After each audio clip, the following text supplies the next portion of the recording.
안녕하세요. 오늘은 김현진 교수님의 마음을 만지는 사진, 이걸 좀 깊이 들여다볼까 하는데요. 사진이 감정을 어떻게 담아내고 또 전달하는지 그 점에 초점을 맞춰보려고요. 혹시 사진 기술 잘 모르셔도 괜찮습니다. 아주 기본적인 요소부터 시작할 거니까요. 사진이 건네는 이야기에 한번 귀 기울여 보는 거죠. 자, 한번 시작해 볼까요? 네, 반갑습니다. 이게 사진이 그냥 이미지가 아니라 하나의 언어로 접근하는 방식이라 아주 흥미로워요. 이 강의안을 보면 선, 면, 빛, 색 이런 기본 요소들이 있잖아요. 이게 어떻게 뭐랄까 안정감이나 역동성 아니면 따스함이나 고독 같은 그런 감정을 만들어내는지 잘 보여줍니다. 아마 들으시는 분들도 주변 사진들을 좀 새로운 시각으로 읽어내는 그런 힌트를 얻을 수 있을 거예요. 아, 사진의 언어라 재밌네요. 그럼 사진 읽기의 시작, 그 가나다라부터 볼까요? 먼저 선입니다.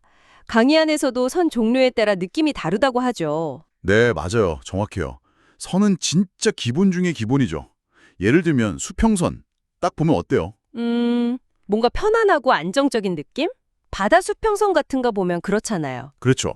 안정감, 평온함, 무한함까지도. 반대로 수직선은 좀 힘, 굳건함 이런 느낌을 주고요. 그리고 사선.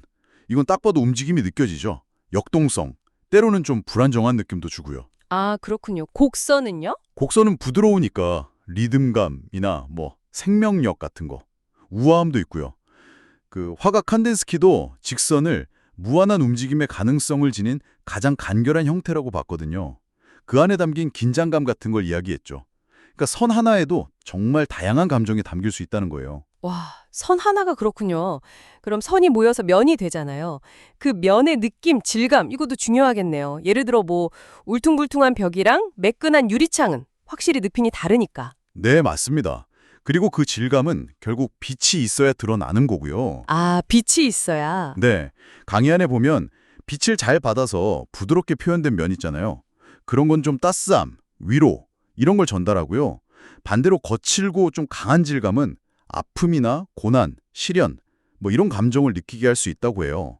결국 빛이 부드러운지 아니면 좀 날카로운지에 따라서 면이 전하는 감정도 달라지는 거죠. 하긴 사진에서 빛을 빼놓을 수는 없죠. 빛이 없으면 아무것도 안 보이니까요. 이게 감정이랑은 또 어떻게 연결될까요? 빛은 단순히 밝히는 것 이상이에요.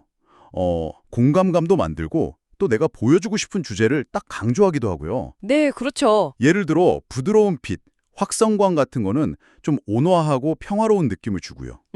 근데 아주 강한 직사광선 있잖아요. 쨍한 빛. 그거는 강렬함, 열정, 때로는 좀 극적인 느낌을 만들죠. 그리고 빛의 방향, 이것도 중요해요. 앞에서 비추냐, 순광, 뒤에서 비추냐, 역광. 이것만으로도 이야기가 확 달라질 수 있어요. 아, 방향이요? 순광, 역광? 네. 빛을 어떻게 다루느냐가 사진의 감정을 조절하는 핵심 열쇠 중 하나라고 할 수 있죠. 빛만큼이나 색깔도 진짜 중요하잖아요. 감정에 바로 영향을 주는 것 같아요. 같은 풍경이라도 노을 질 때 그 붉은 톤이랑 한낮의 파란 하늘은 완전 다른 느낌이니까요. 맞아요. 색채는 감정을 만지는 어쩌면 가장 강력한 도구 중 하나죠. 강의 안에서도 엄청 강조하는 부분인데요.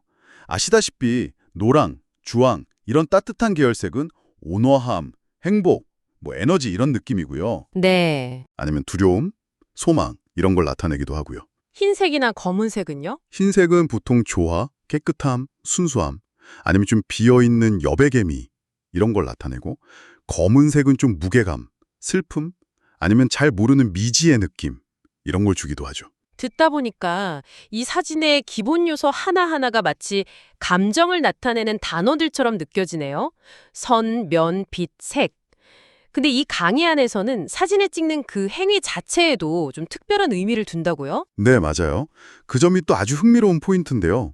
사진 찍는 걸 그냥 기술적인 행위로만 보는 게 아니라 나를 만나고 나를 보여주는 과정으로 본다는 거죠. 아, 나를 만난다. 그러니까 내가 느끼는 감정들을 사진이라는 도구를 통해서 밖으로 꺼내보는 그런 건가요? 네, 정확합니다. 나의 기쁨, 슬픔, 분노 이런 복잡한 감정이나 아니면 마음속의 어떤 어려움, 고통 같은 것들 있잖아요. 그런 게 사진이라는 시각적인 형태로 구체화될 수 있다는 거예요. 오, 그리고 그렇게 찍은 결과물을 보고 또 때로는 다른 사람이랑 나누고 교감하는 과정에서 내 감정을 좀 객관적으로 보게 되고 그러면서 이해하게 되고 궁극적으로는 마음이 좀 만져지고 회복될 수 있다. 이런 관점을 제시하는 거죠. 사진이 감정 표현의 도구이면서 동시에 치유의 매개가 될 수도 있다는 이야기입니다. 와, 그렇군요. 자, 오늘 김현진 교수님의 강의안을 통해서 사진의 기본 언어, 그러니까 선면, 빛, 색이 어떻게 감정을 전달하는지 쭉 살펴봤는데요.